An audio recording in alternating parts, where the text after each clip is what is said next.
So today we're installing this Lifeline 4-liter suppression system.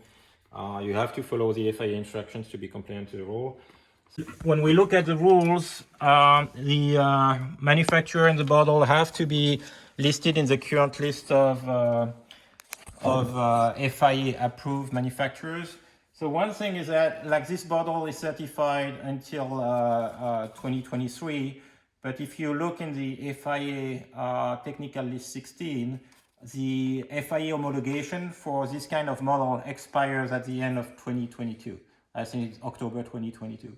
When Lifeline renews their homologation, if they renew it for this model, it's going to be fine. If they don't renew it for this model and do it for another model, this bottle is going to expire on 10/2022. So be careful when you select a model of a bottle. Go check, especially if it's an FIA one, go check the current homologation of the model to see when it's going to expire, so that you don't choose a bottle that's going to expire in 6 months.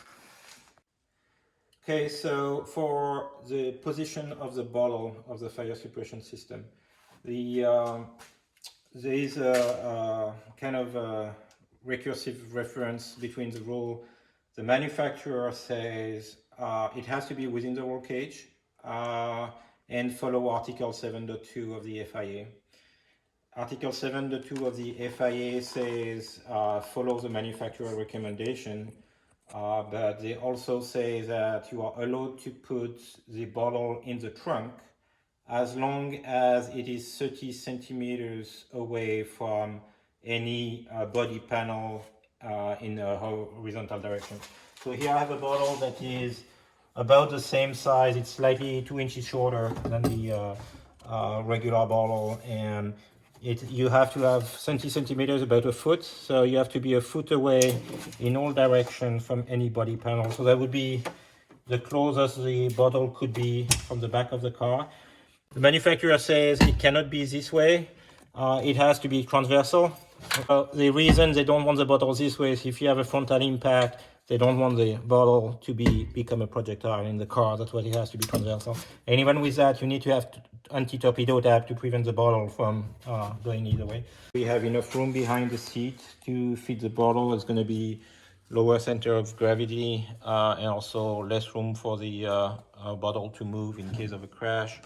It comes with anti-torpedo tabs on the brackets at the bottom, and we'll show you once it's installed in place.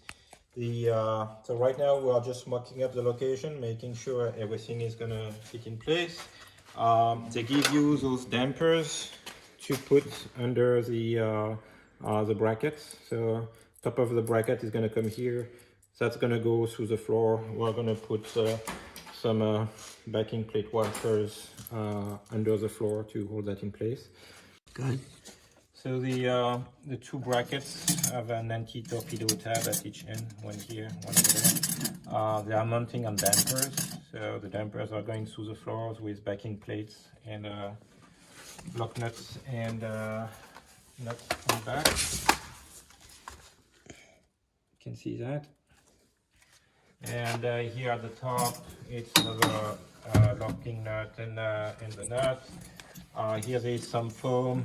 We are not going to remove the protective tape here. It's just going to be up, and so this way the bottle is not going to take all the vibration from the car. It's going to be dampened. You get the clamps through the brackets, and now we are going to put the bottle in place and lock it in place so that we can finish our piping. So they give you two triggers. The first one we are going to put inside the cab. So here we just drilled a hole at the top of his dash panel. You slide the release in like this. There's a backing nut and washer that we are going to slide through this. So washer first, then the nut. And that will go all the way there to be tightened.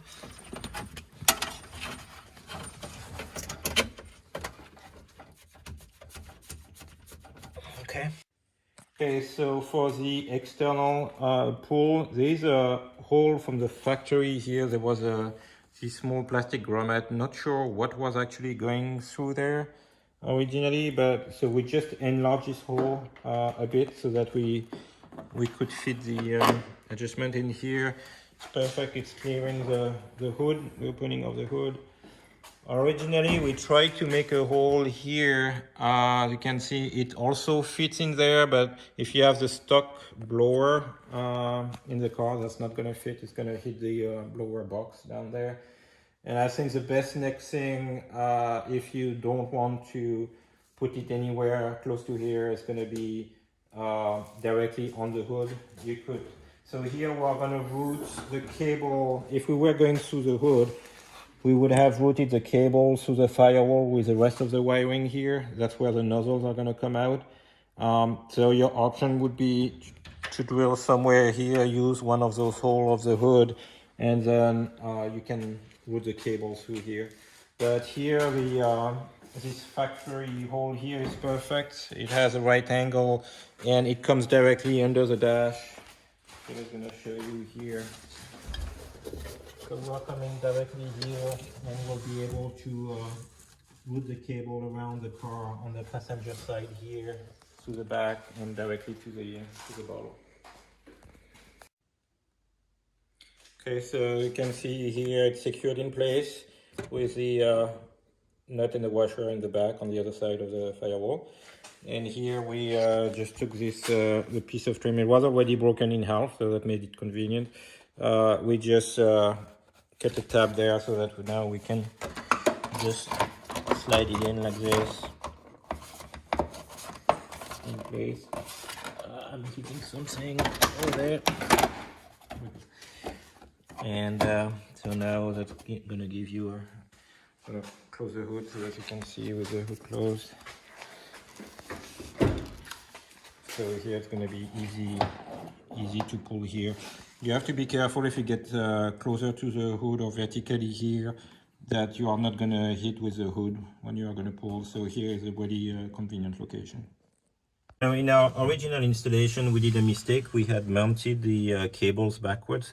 Actually, this lever is a fixed lever, and this lever is the one going down in this direction. That's why actually you have those sleeves here to hold the tubing in place. And so the cables have to pull in that direction. So what we did is that we, instead of routing the cables like we had originally here, now we did a bend this way. We are going under the driver's seat, actually above the seat support, so that it doesn't get pinched between the floor and the seat support. So here we are getting under the seat. You can see it? I think so. Maybe. Okay, and here we are coming here to the along the tunnel, and here you can see the two cables behind the dash. One is coming here for the internal release, and the other one is following over there to the back for the, let me get the light. The other one is following here all the way to the back. We just have to secure this one with a zip tie to make sure it stays in place and out of the way. So that goes through here and here. So we'll probably cut the cable or adjust it to length once we have it in place. And then you have this locking tab. So you slide that through the wire and lock it in place with a screw. We have to cut the cable to length. So the cable is in this protective housing. If you look, it's a metal swirl, and then there is a protective coating, rubber coating on the outside. So the easiest is you pull the cable out. If you look over there, Phil has pulled the cable out, so that now when I'm going to cut this here, I'm not going to cut the cable. The cable is already out. So I'm going to do a cut here, then we're going to put the cable in place. When the cable is at the right length over there, we'll cut it over there. Here, what we're going to do inside the car, come around. What Lifeline says is that the nozzle should be pointing down from the dash toward the feet. So we're going to use the dash bar over there, and here I'm going to have two nozzles here pointing on the co-driver side. I'm going to do the mirror over there on the driver side, and from here we'll have a line in the center that's kind of following the trigger cable and gonna go directly to the bottle. That's gonna be for inside the cockpit for the four nozzles. So here they provide you with a firewall pass-through. So we did drill a hole here just above the wiring harness. It doesn't have the blower behind, so it's completely open. And we'll have the hose coming from the bottle going through the firewall here. So you have a nut to tighten on each side, and then from here we'll distribute for the engine bay. So here I'm gonna put a T-fitting. You have the T-fitting over here. So we're gonna have a T-fitting here and the other nozzle coming from here. So here I measure roughly where I want it. Here I'm gonna cut the hose here. I put my finger, I take a Sharpie, it's still in Phil's pocket. I take the one from the driver. I mark it where I need it. Then I'm gonna take my cutting wheel, my grinder.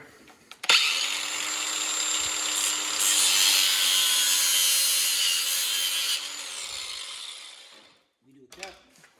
Then I take my little drill bit to deburr everything that wouldn't have been cut sharp there.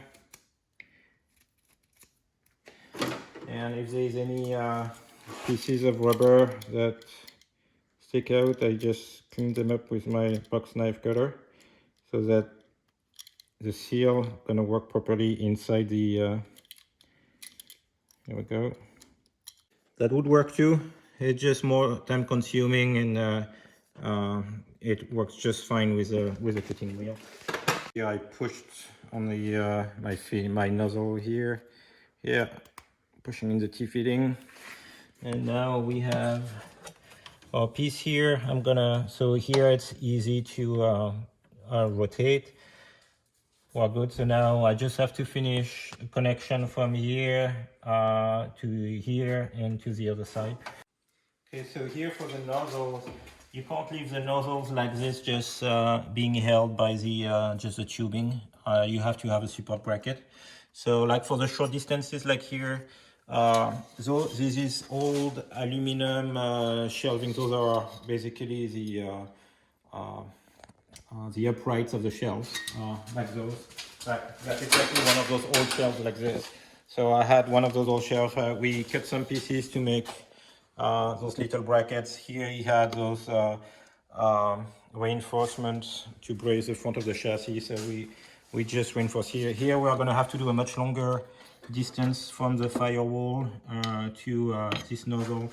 So you can get this if you saw the frog racing video on scrapers for the rear two parts. We use exactly that same metal. So it's angled aluminum with the those drill holes.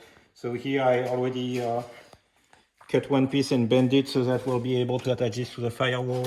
Here I'm going to bend this part. We're going to enlarge one of those holes to get the nozzle through and bend that at the right angle, and we'll fix that in place. So you can find that at Home Depot or any hardware store. They sell it usually by 3 feet length or something like that. So here we did cut the bracket to length and bend it, enlarge the hole to be able to put the nozzle through. The nozzle is going to come through here. There is a backing nut that comes on the other side. So here what we are going to do, instead of drilling through the firewall, there is a stud coming out of the clutch master, and we're just going to reuse the hole here with a nut.